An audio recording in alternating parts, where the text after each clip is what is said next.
This is Cerebral Cinema. Movies of the Mind. The National Broadcasting Company presents The Adventures of Sam Spade, Detective. Sam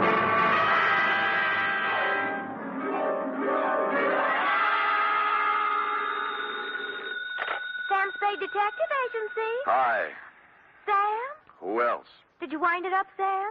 Is it all over? If you're talking about the usual happy ending with the villains dead and buried and the lovers joining hands while the camera does a slow fade, it is not all over, sweetheart.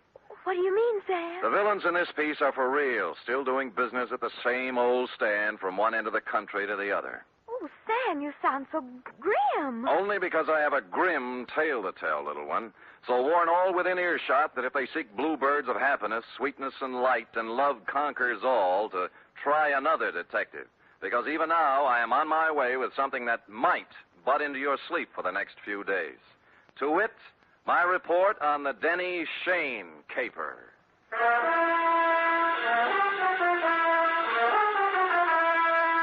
For NBC, William Spear, radio's outstanding producer-director of mystery and crime drama, brings you the greatest private detective of them all, starring Stephen Dunn in The Adventures of Sam Spade.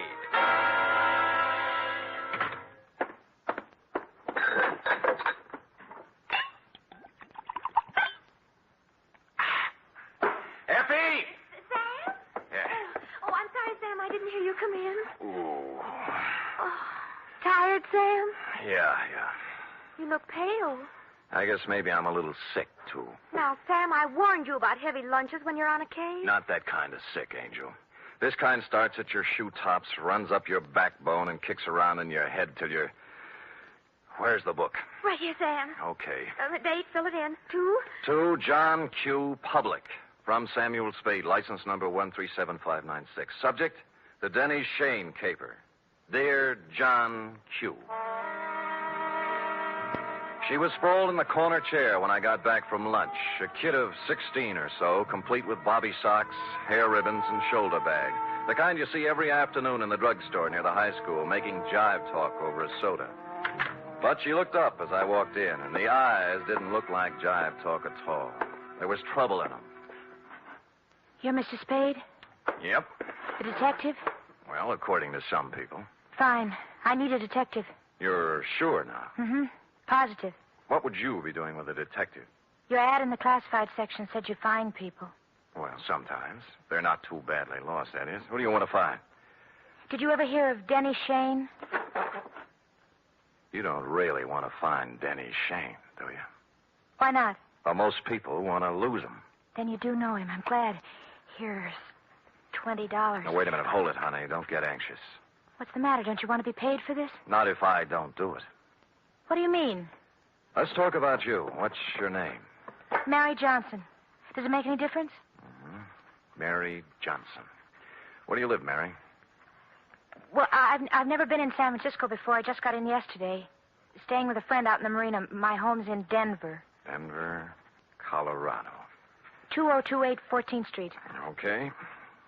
Here you are. You want to sign the contract? Oh, all right. Where do I sign? On the line here. Oh. No. The right name. Sally Joan Michaels. How did you know that? Next time you use an alias, leave the identification bracelet home. Oh. Don't tell people you're fresh out of Denver when your coat label says it's fresh out of Ruse Brothers, San Francisco. Now, let's try it again, huh? What about Denny Shane?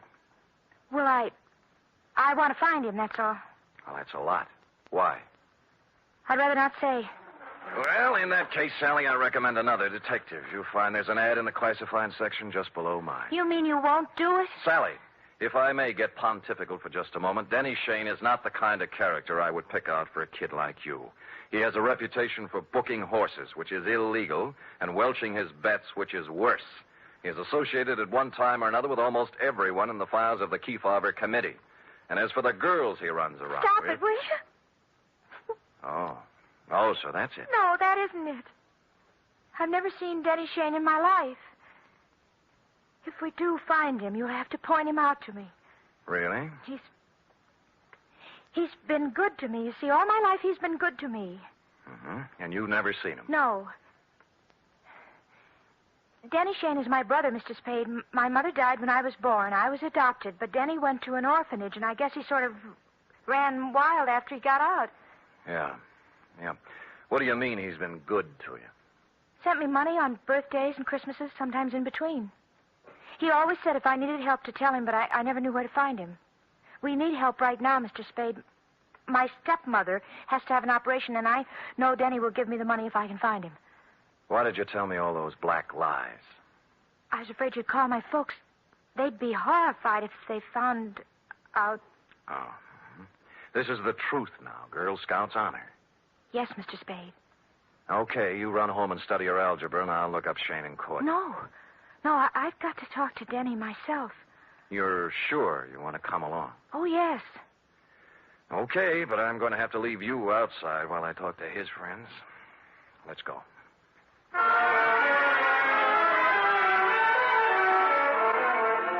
I hadn't seen Shane since 3 years ago when he conned a client of mine out of $3,000 on a phony mining stock deal. I knew it was waste motion, but I checked the hotel where he was living then and found he was long gone. Came next in the following order: one gambling joint in South City, one saloon in the Mission, and one very dubious apartment on Turk Street, run by a charming wench wearing wedgies, culottes, and peach brandy. She gave me a peachy smile.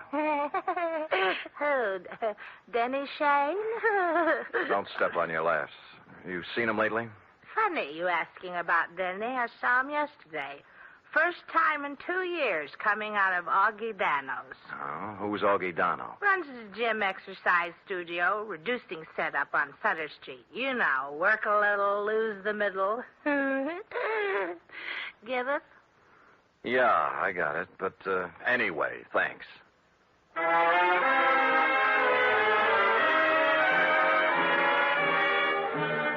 So we took off for Augie Dano's. We'd been together 2.5 hours so far and exchanged maybe 2.5 sentences. She just sit quietly in her corner of the cab with her hands folded on her lap, looking straight ahead. Sally. Hey. Oh, What's the matter, honey? nothing. Oh, now, come on. You can tell your Uncle Sammy something's eating you. Now, what is it? I told you. You're sure it has nothing to do with Denny and you? We settled that. I don't know, did we? You know, I got an ache in my bad knee. Is that good? Nope. I only get it when things are going sour on me. Well, here's Augie Dano's. Come on, you can go in, too. This place looks respectable for a change. The gold lettering on the door said Augustine Dano, Masseur, Scientific Reducing. And inside was an expensive-looking reception room with birch paneling, potted palms, and antique leather chairs, into one of which I stored Sally while I made bold to enter a door at the rear marked private. Oh, now, there. Look what you made me do. I am sorry. Oh, dear me, you should be. My best perfume all over the... I'm sorry. I didn't mean to slam the door, lady. The draft. This is a private office, sir. There is a button outside clearly marked ring and wait. That I did not see, and once again, I am so sorry about spilling the perfume. Oh, my. Toujours, my regret. TV. $12 an ounce. Well, I regret TV, too. Now, look, how about announcing me to the professor? But now, if you mean Mr. Dano, he's quite busy with another... Mr. Rudnick, if the envelopes are ready, Oh, who's this? You've got me. My name's Spade. Spade? Spade. The detective? Yeah, Detective? Oh, what Just a minute, Miss Rudnick. Would you have your nerve barging in like that? I thought you were a client. All right, Miss Rudnick. All right, here. Well, 4 bits. Now, buy yourself another quart. well, I never. This I can believe. Well, what do you want, Spade? I'm looking for Denny Shane. Someone saw him walk out of here yesterday. Shane? That's right. Well, what's the matter? Some trouble or something? No, his kid sister's trying to look him up. Oh. That's funny. What? Well, that someone saw him coming out of here. I'd never heard of the guy. Of course, we got people in here all the time, salesmen, agents, friends of clients, But no Shane. Not that I know of. What's he look like? Oh, about my height, blue eyes, pale complexion, too thin to be coming here as a customer. Well, I wish I could help you, pal, but like I say, so many people come in and out of here, you know. Sure. Thanks anyway. Bye. Bye. Any luck? No, never heard of him. Come on. Too bad. Where to now? Oh, there are a couple of more places. After you. Cab's gone. Well, I told him not to wait. I thought we might have something to eat across the street. I'm not hungry, thanks. Look, you better call your parents. No, don't. I told them I was spending the night with a girlfriend so they wouldn't worry. That's another big black lie. Look, I'm tired of playing this way. I want it all. I told you. You're eating your heart out over something, and it's not Mama's operation. Now, it's something bigger, and it hurts worse. And don't tell me any different because it's written all over your face. Please don't ask me any more, please. Oh, skip it. Where's the cab? Don't take me home. That's just where you're going, honey. Well, What's the matter? look, coming up the street. Is that... Yeah, Denny Shane. You sure? Of course I'm sure. I've got to be positive. I'll prove it to you. Denny? See? Yes. Denny, come here a minute. Oh, Sam Spade, isn't it? Yeah. Well, you recognize the kid? No. She's your little sister. Sister? What are you talking about? I haven't...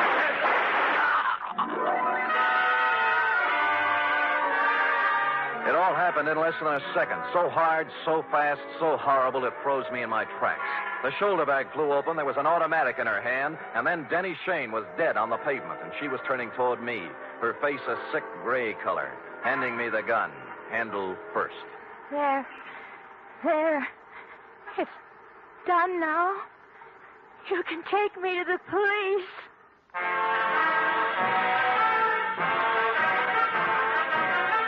You are listening to the weekly adventure of radio's most famous detective, Sam Spade.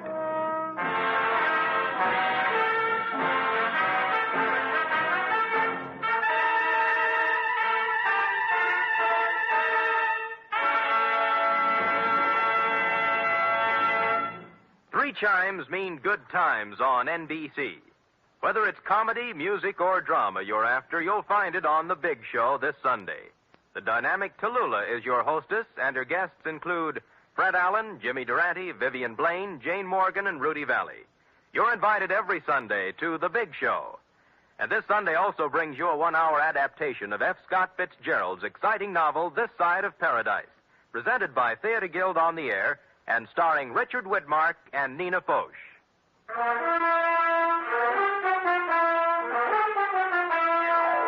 And now back to the Denny Shane caper, tonight's adventure with Sam Spade.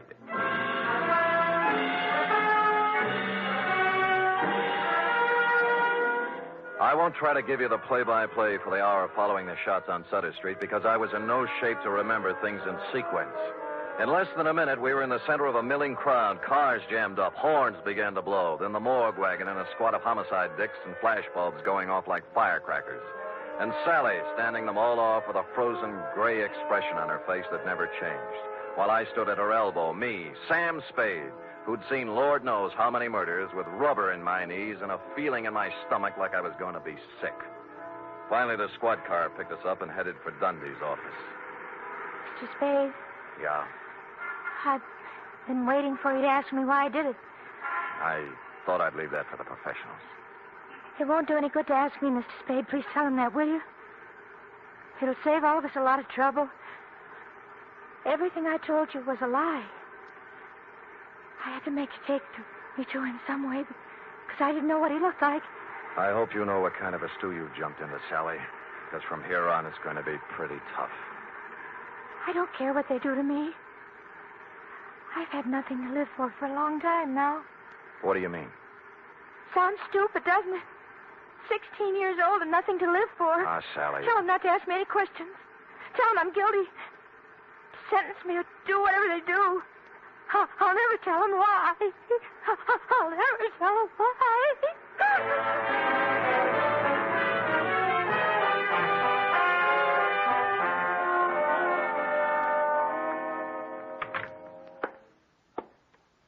Give me a cigarette, Sam.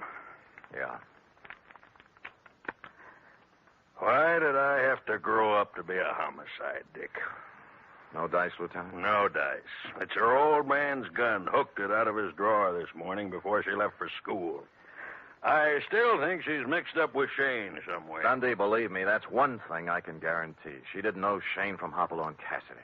Well, I'm only falling back on the standard answer to this kind of a clam bake, Sam. This is not a standard clam bake. You're telling me. You know, Sam, it kind of scares you. What the Sam hell's happening to our kids? A 16-year-old girl still in high school walking up to someone on the street? Shut up, Dundee. Oh, I'm sorry. It's got me, too. She's resting on the couch in there. Stick around till I get back. I gotta go down and wait for her folks.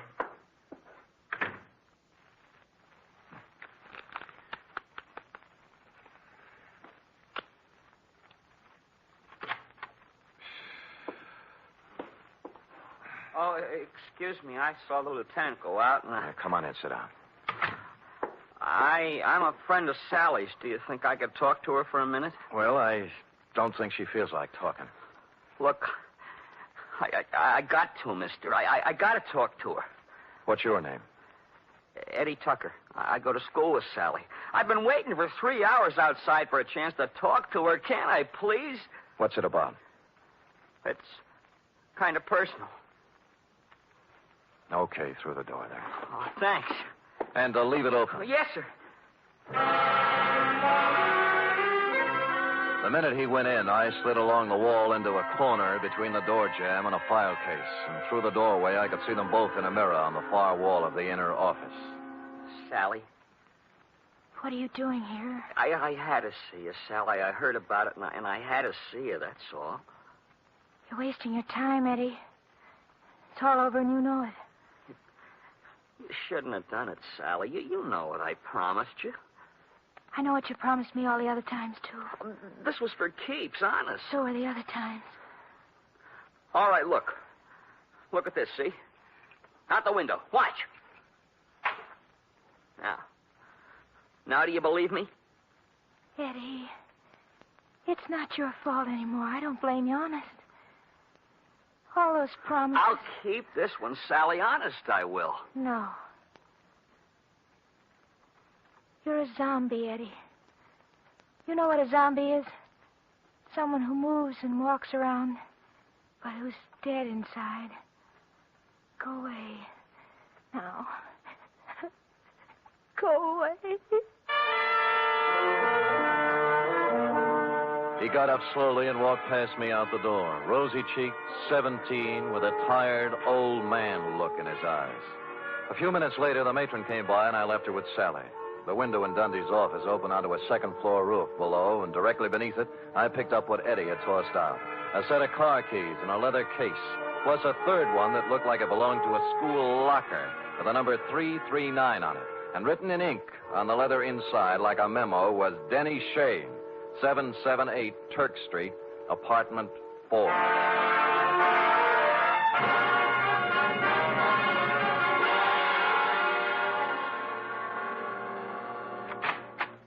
Hello, kids.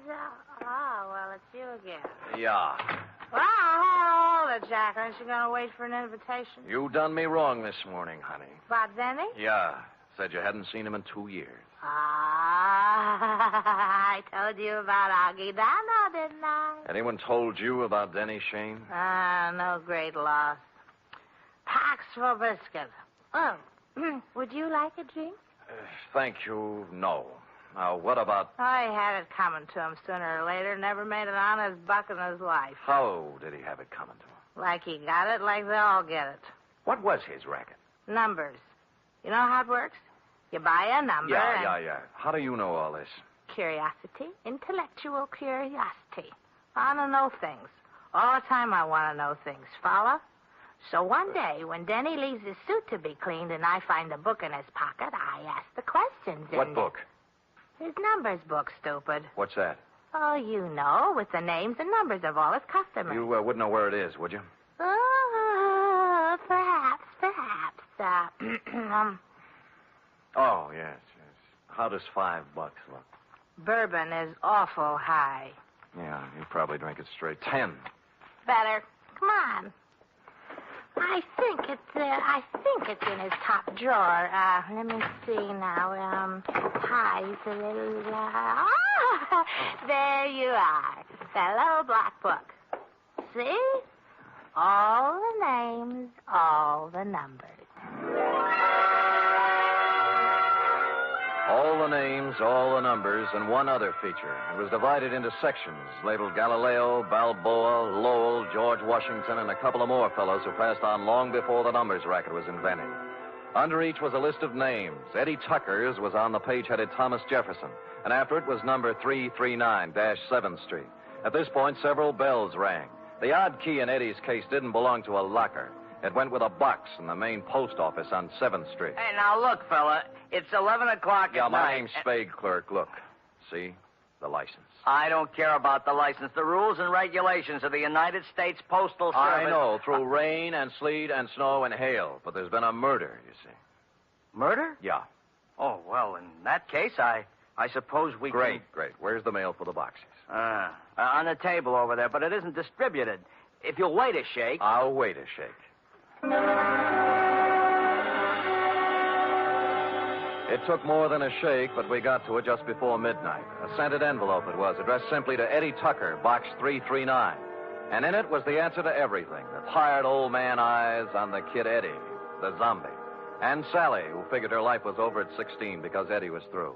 But who had sent it to him was something else again.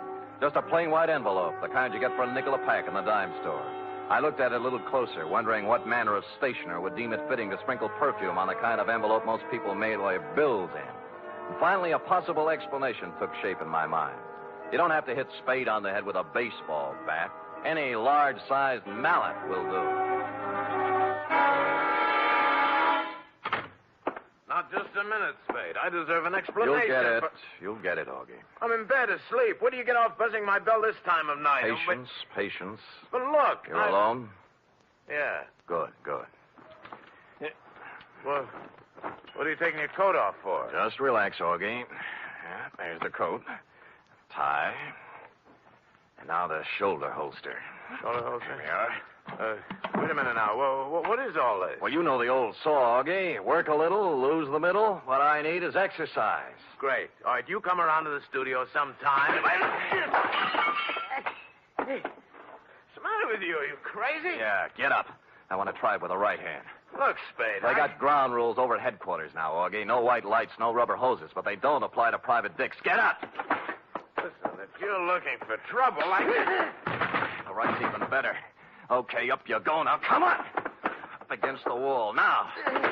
Hey, let go of me, Spade. Let's talk, huh? Talk? Yeah, about Denny Shane, about the kids he smeared with his filthy hands. High school kids from Balboa High and Lowell and George Washington. Good kids, straight kids. I don't know nothing about Your outside man, wasn't it? Your roper. Turning up in drugstores and jive joints with those dirty little packets of heroin he passed out as headache powders. No, I don't know nothing. So he got him hooked hard, huh? Hey, off. There was no more, and then they got a mailbox number and a key. Then they raised money any way they could. I got nothing to do with it. My studio. Yeah, your studio's a front. Does the dame down there know what's in those envelopes she mails every day, or does she think they're statements? Come on, talk, Donald. Talk!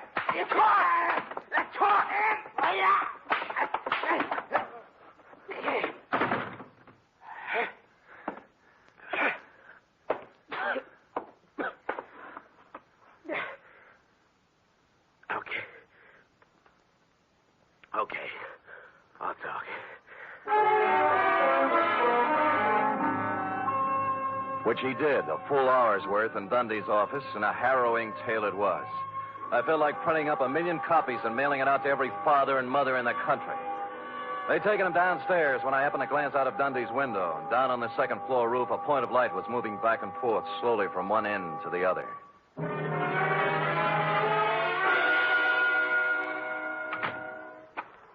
Eddie. Where are they? Where are those keys? I've got to have them. Here.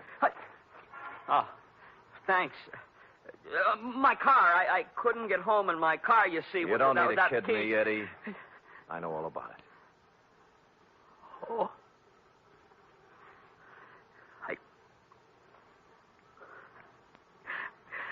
can't do anything about myself, Mr. Spade. I'm helpless. What she said. Zombie. You're not helpless. You can't handle a little love, maybe, but you're not helpless. Other guys have licked it, and you can, too, if you want it bad enough. I want you. Good, that's all you need. We'll take care of the rest. Let's go, huh?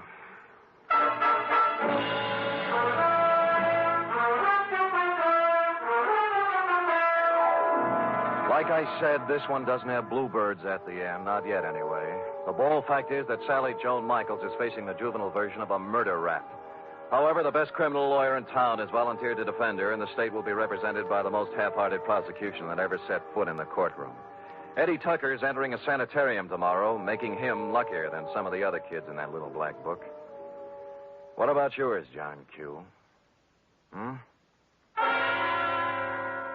Period. End of report. Well?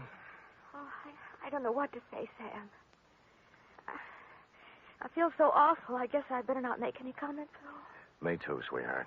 Let us lose ourselves in our work. Me in this cheap novel you were reading, and you in the merry chatter of that 1906 model Oliver. Scoot.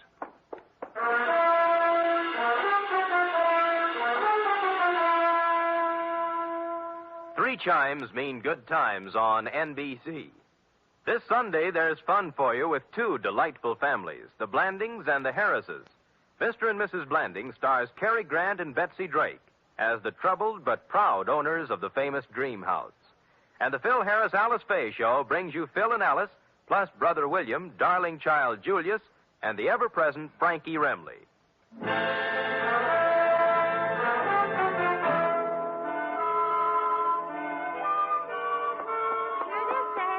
Amazing.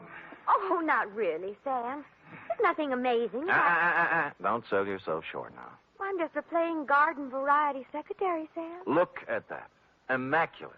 Not a mistake. Oh, Sam. And in 26 seconds flat, in just the time it took that man to read a short announcement, you type out 5 copies of a 28-page report. In my book, that is amazing. All right, I admit it, Sam. I'm amazing. Good, good. And another thing. What's that? I'm hungry. Oh. And tonight is sauerbraten night at Schroeder's, and Max Nishi's letting girls in now. Cherub, as you may have gathered, I didn't collect a fee off this one. Oh, but Sam, I still have $10 you gave me last week to cover my back salary from 6 weeks before that, so we will... Schroeder's it is, yes. Let me go home and put on my other shirt. And I'll get my sauerbraten hat. Good night, Sam. Good night, sweetheart. She is amazing.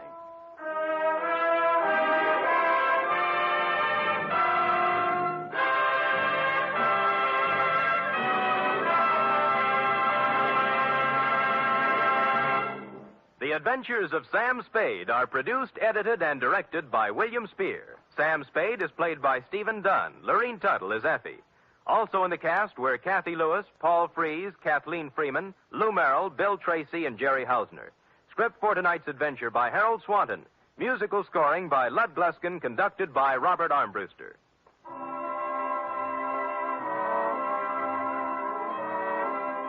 Join us again next week, same time, for another adventure with Sam Spade. You can help in the fight to conquer cancer. Strike back at cancer by joining the 1951 Cancer Crusade of the American Cancer Society. Help science help you. Give generously to your local unit by mailing your contribution to Cancer, care of your local post office. Cancer is a major problem, and the fight against it deserves major support. Laugh with the magnificent Montague and Duffy's Tavern each Friday on NBC. Cerebral Cinema hopes you have enjoyed this movie of the mind.